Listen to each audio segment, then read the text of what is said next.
Halo netizen, sekarang kita ada Range Rover tahun 2004. Mobil ini lagi dijual di KJM Garage, bursa mobil Blok M. Nanti untuk kontak personnya bisa lihat di description di bawah aja ya. Yuk langsung kita review dulu. Kita masuk ke dalam. Untuk kuncinya seperti ini, jadi masih model kunci colok dan ini ada tombol lock, unlock dan buat ini ya, buat buka bagasi. Nah, sayangnya ini baterainya lagi habis. Jadinya kita harus colok manual. Nah, di bagian dalam untuk unit ini dia interiornya warna terang ya, jadi plafonnya beige, joknya warna beige kayak krim gitu, dan dashboardnya kayunya juga kayu terang.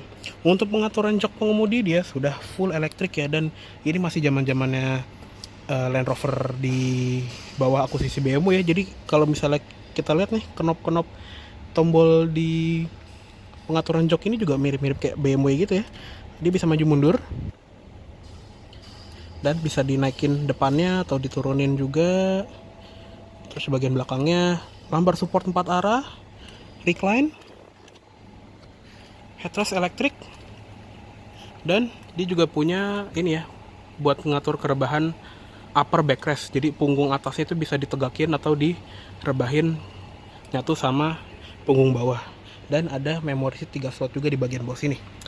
Oke, yuk langsung kita masuk ya. Wah, ini tinggi banget. Oke, udah nyala.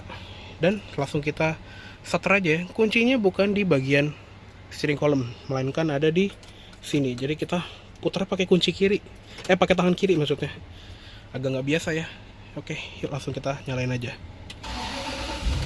Wah, mulus banget. Oke, yuk langsung kita tutup. Nah, sekarang kita sudah berada di dalam Range Rover. Dan seperti biasa kita akan mulai dari setir ya. Untuk setir dia modelnya ini juga klasik, udah dilapis kulit dan 4 palang gini modelnya. Untuk pengaturan dia sudah elektrik ya, bisa tilt dan teleskopik. Terus di bagian sini juga banyak tombol. Yang sebelah kiri ini untuk cruise control, ini untuk aktivasi cruise control, ini kayak untuk sirkulasi udara, dan ada beberapa model yang ini tuh jadi penghangat setir, jadi setirnya bisa hangat kalau di musim dingin. Terus ini untuk ngatur speed cruise controlnya, buat ngeset kecepatan, dan untuk klaksonnya itu dia bukan di tengah tapi dia ada di sini ya, di tombol yang ada warna silver ini.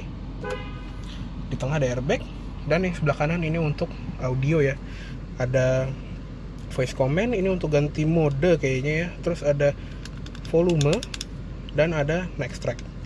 Untuk di belakang setir, tuas yang kanan ini untuk wiper depan belakang dan ada intermittent timernya juga. Yang kiri ini untuk lampu sen dan ada parking lights juga, sama ada tombol untuk MID sama buat ngedim. Nah, untuk di gauge cluster ini juga modelnya tuh gue suka ya, dia modelnya klasik dan mewah ya. Di zaman itu gue suka banget ini gauge clusternya di Range Rover ini, dan dia turun ke Discovery juga. Backlightnya dia warna hijau ya, jadi berasa Inggrisnya gitu loh. Jadi di bagian paling kiri itu ada fuel gauge. Oke, bisa 100 liter nih tangki bensinnya. Terus ada speedometer, ada tachometer, dan ada itu juga ya temperatur mesin. Di bagian bawah ada odometer, udah 106.000 km trip dan temperatur udara luar. Di sini ada lampu-lampu indikator sama gear indicator, dan di bagian bawah sini ada MID ya. Ada jam atau waktu berkendara, konsumsi bensin rata-rata 12, range, speed limit, distance, waktu tiba, dan ada kecepatan rata-rata, kalender, timer 1, timer 2, ini ada stopwatch dan blank. Ya, simple ya sebetulnya, tapi kelihatan mewah. Lanjut ke sebelah kanan. Ini ada phone holder aftermarket, punya siapa nggak tahu. Terus ada ventilasi AC yang bisa dibuka tutup di sini.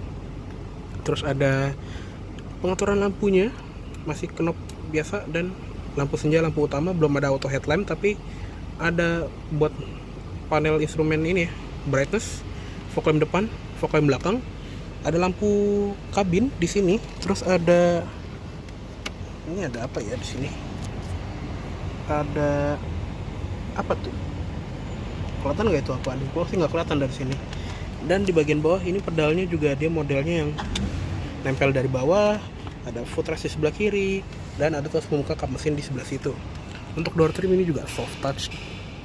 Di sini soft touch, di bawah kain, ada wood panel, ada stiker sama Twitter di sini, dan ini juga ada tombol untuk ngerendahin suspensi ya. Kalau misalnya kita mau keluar masuk, itu bisa pencet dari sini. Dan ada pengaturan spion, bisa dilipat juga, all auto power window, dan ada window lock. Handle-nya ada di bagian sini, di bawah ada speaker tadi ya, dan door pocketnya juga gede, ada wood panel, dan ada speaker di bawahnya lagi. Wow, dalam juga. Dan ada grab handle di sini yang lebar loh, bisa buat 2 tangan. Seatbelt height adjuster. Terus di sun visor pengemudi dia ada cermin, ada lampunya juga. Terus ada ini juga, kalau misalnya kita geser ke samping ini bisa di slide, dan ada sun visor cadangan kalau misalnya depannya masih silau juga. Oke, kita selipin kartu ini lagi, tiket parkir biar nggak hilang. Spion tengah dia model auto dimming, dan ikutan ngedim juga ya yang bagian spion kiri dan kanannya. Kalau misalnya dia nggak detect ada silau, spion kanan kiri juga ikutan ngeredup. Ada tempat kacamata di sini. Terus ada lampu kabin, lampu baca kiri kanan, sama ada lampu kabin tengah. Plus di sini juga ada tombol pembuka sunroof. Sudah one touch auto buka tutup. Dan plafonnya juga bisa ditutup. Ini juga plafonnya berat banget.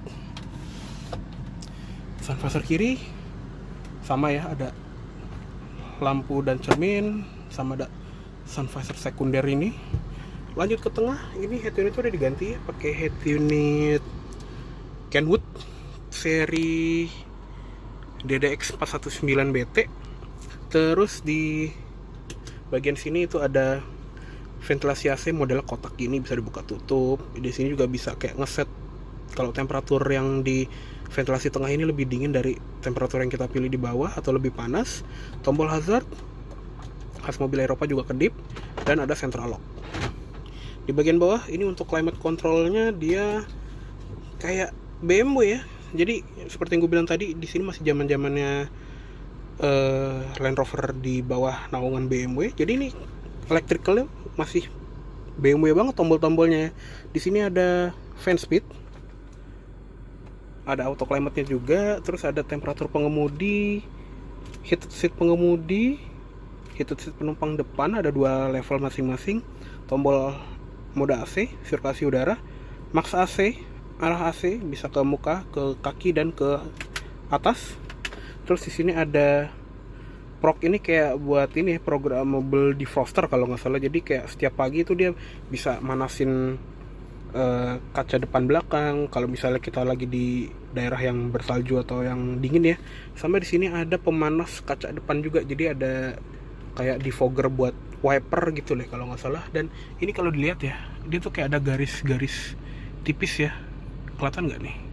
Jadi kacanya itu depan dari atas sampai bawah itu kayak ada defogger bar kayak di belakang, tapi di kaca depan mirip-mirip kayak di Ford Focus yang generasi ketiga yang pernah gue review. Terus ada defogger belakangnya juga. Di bagian bawah sini ada tombol untuk DSC dan Mix Stability Control, bisa dimatiin dari sini. Ada tombol untuk naik turunin si suspensi udara ya, karena ini udah pakai air suspension, bisa dinaikin kalau misalnya kita lagi di daerah yang aspalnya hancur atau di medan off-road, dan bisa diturunin juga biar lebih gampang untuk masuk keluar di mobil ini. Dan kalau misalnya dia udah masuk kecepatan tol ya, di atas 90 km/jam kalau nggak salah, dia akan mengubah ke highway mode. Jadi dia akan turun sedikit biar aerodinamisnya lebih streamline ya. Jadi nggak seboros kalau misalnya di mode normal. Di sebelah kiri ada tombol pembuka bagasi dan ada sensor parkir. Ada jam analog di sini, tapi entah kenapa ini dia mulu ya, mundur terus jalannya, mungkin karena dia nggak sinkron sama jam di head unit aftermarketnya kali ya. Untuk di sini ada kuncinya tadi ya, ignition, dan ada power outlet di sebelah kiri. Dan untuk transmisi dia menggunakan transmisi otomatis 5 speed torque converter ya. Dan ada ini juga nih di shift knob-nya ada logo Range Rover. Dia juga bisa di mode drive dan bisa digeser ke kiri untuk mode sport ya, sport mode, dan bisa sequential mode juga. Bisa manual mode sebanyak 5 speed. Dan ada ini juga tampilannya di MID. Kalau misalnya kita masuk drive terus kita geser ke kiri, nah dia D, terus ada sport mode. Kalau misalnya kita mainin mode manualnya, dia jadi ada tuh angka 1 dan ada tulisan manual mode di MID 2, 3, 4, 5. Dan kalau yang setelah 2005 dia jadi 6 speed. Dan kalau yang sudah 2010 itu jadi 8 speed. Karena ini yang 2004 jadi dia masih 5 speed ya. Di bagian sini ada parking brake. Ini ada USB aftermarket ya, karena tadi itu sudah diganti. Dan ada tombol untuk membantu kita off-road ya. Jadi di Range Rover yang awal-awal ini dia belum ada terrain response seperti yang Range Rover modern atau Land Rover Discovery 3. Dia cuma ada mode hill descent control buat memudahkan kita kalau lagi turun bukit yang terjal ya, biar kita fokus nyetir aja. Nanti remnya itu akan diaplikasikan secara otomatis sama komputernya. Yang sebelah kanan ini untuk low range, jadi untuk gigi rendahnya gitu ya. Kita tinggal tarik aja, nanti ada simbol itu tuh, ada tulisan low range juga di MID, dan kita bisa menaklukkan tanjakan yang curam. Untuk balikin tinggal tarik ke belakang lagi, dan nanti dia akan balik ke high range. Di tengah sini ada satu cup holder, dan di masing-masing jok depan ini ada armrest individual ya. Tingginya juga bisa di adjust mau seberapa. Kalau misalnya kita mau suka di sini, kita bisa puter dan kita kunci. Terus di center console ini ada 2 level ya. Ini level atas, ada teleponnya juga, sama ada storage di kanan kirinya. Dan yang sebelah kiri ini ada di bawahnya ya, maksudnya ada yang tempat penyimpanan yang lebih dalam.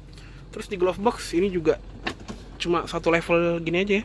Kalau yang udah 2010 dia ada 2 level. Di dalamnya juga dilapis bludru, dan ada kayak CD changer gitu ya di sini. Mungkin untuk head unit originalnya ya, dan ada first aid kit di dalamnya. Di sini juga ada airbag. Dan seperti itu aja untuk di bagian kabin depan dari Range Rover ini. Yuk langsung kita lihat ke kabin belakang. Oke, yuk langsung kita masuk ke kabin belakangnya. Gila, di belakang ini lebih tinggi lagi dari di depan.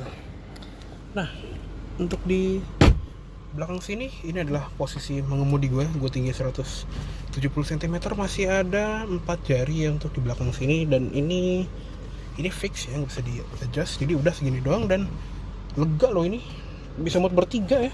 Buat orang segede gue pun ini masih lega di tengah sini. Di belakang jok ini juga ada seat back pocket, kanan kiri ada power outlet, dan ada pemanas jok kanan sama pemanas jok kiri. Di bawahnya ada ventilasi AC. Nah, ini juga bisa di adjust gini. Oh, ini ternyata ini bukan buka tutup ya, di fan speed. Keren juga. Jadi kayak kita bisa ngatur fan speednya gitu di belakang, unik-unik. Di sini ini nggak ada apa-apa. Ya, itu untuk di belakang. Terus untuk di atas ada grab handle, ada gantungan, sama di sini ada tempat untuk nyolokin kandang gitu ya, kayak biasanya di mobil-mobil station wagon atau estate biasanya bisa ada colokan kayak gini juga. Terus di tengah ada lampu kabin tengah, lampu baca kanan kiri ya. Ini panelnya mirip seperti di depan dan mirip juga di lampu bacanya BMW juga. Lanjut ke kanan, di door trim ini juga sama seperti di depan, soft touch. Di sini soft touch, switch for windows, bisa turun sampai segitu doang. tapi masih cukup rendah ya untuk turunnya. Di sini ada speaker, ada asbak, ada speaker lagi di sini, ada lampu di bagian pintu, dan ada door pocket di bagian sini. Seatbelt belakang juga ada height adjusternya nih, cuma agak macet ya, mobil udah umur nggak apa-apa lah, maklum. Terus di tengah headrest ada 3 ya, cuma yang di sini itu fix, yang adjustable yang kanan kiri doang. Dan kalau di tengah nggak ada orang, ini bisa dilipat dan dijadikan armrest. Ada cup holder juga di bagian sini. Terus di belakang ini nggak ada, harus lewat belakang ya. Untuk seatbelt ya ada 3 titik untuk semua penumpang, dan ada input Isofix juga ya buat naruh kursi bayi. Oke, untuk di bagian belakang seperti ini aja. Yuk sekarang kita lihat ke eksteriornya. Oke, sekarang kita lihat ke ruang mesinnya ya. Untuk buka kap mesinnya dia ada di sini tuasnya, di bawah huruf V, dan langsung kita buka aja. Nah, ini dia mesinnya. Dia menggunakan mesin 4400 cc V8 dari BMW.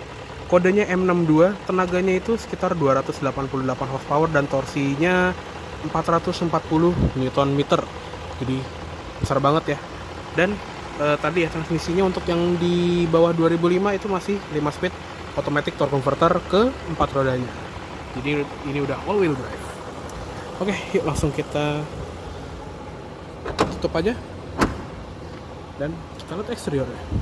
Untuk eksterior sendiri ini sebetulnya udah di facelift ya. Jadi ini yang model facelift pertama. Aslinya itu dia kalau yang di bawah 2005 ya, dia modelnya seperti ini nih, foto sebelah kiri.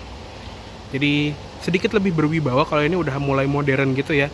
Grillnya contohnya ini udah mulai mewah, warna silver gitu, yang kalau Om Jeremy Clarkson bilangnya kayak jemuran handuk punya pemain bola.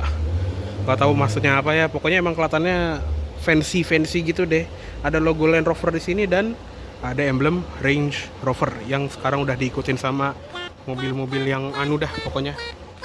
Untuk lampunya ini udah pakai proyektor HID ya sebelah sini, dan untuk dimnya dia halogen. Di bagian samping itu ada lampu sen halogen, dan fog lampnya dia halogen juga. Sensor parkir di depan 4 titik, serta ada headlamp washer nih di bagian sini. Lanjut ke samping, ini velgnya juga palang 7 ya. Bannya menggunakan Axelera ukuran, mana nih ukurannya? Ukurannya itu 255/50 R20. Remnya juga gede banget, itu udah disc brake depan belakang. Dan tadi ya udah pakai air suspension. Di samping ini ada lampu sen sampingnya, dia modelnya di situ, dan ada ini juga ya ventilasi samping ini. Ini beneran berfungsi loh, beneran bolong tuh. Untuk spion dia warna hitam doff biar kelihatan nyaru ya sama greenhouse areanya. Kalau soalnya ini kan pilar dari pilar A sampai belakang itu dia warnanya hitam. Kalau misalnya cover spionnya warna body itu kan kayak gak masuk gitu ya. Jadi dia udah model floating roof atasnya. Terus di bagian belakang rem cakram juga gede, dan door handle itu warna abu-abu ya, nggak warna body. Untuk di tangki ada di sini, saya nggak ada tulisan oktannya berapa, dan ada glass printed antena.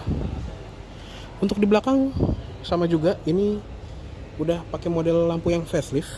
Jadi di sini tuh ada lampu sen, lampu rem, lampu senja, dan lampu ini ya, fog lamp belakang. Untuk lampu mundurnya ada di tengah di samping plat nomor.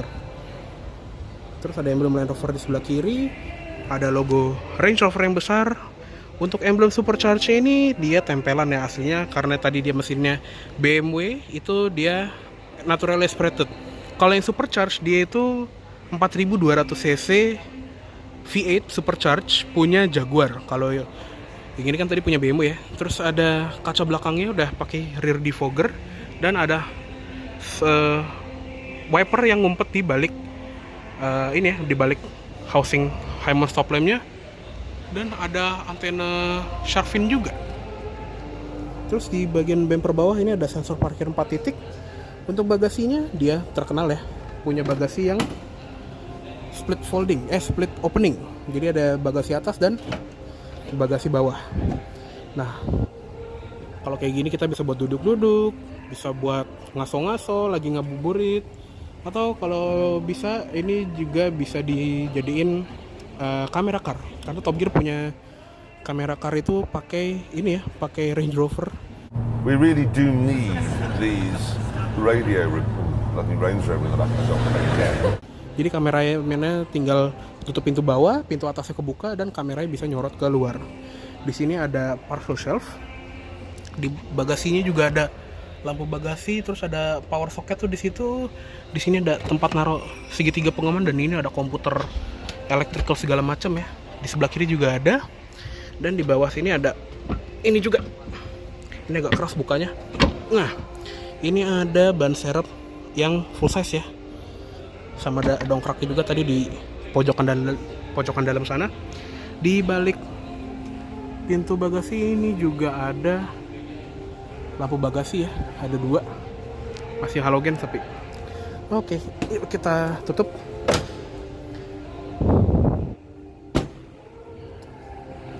Oke deh, oke, cukup segitu dulu untuk review dari Range Rover tahun 2004 kali ini.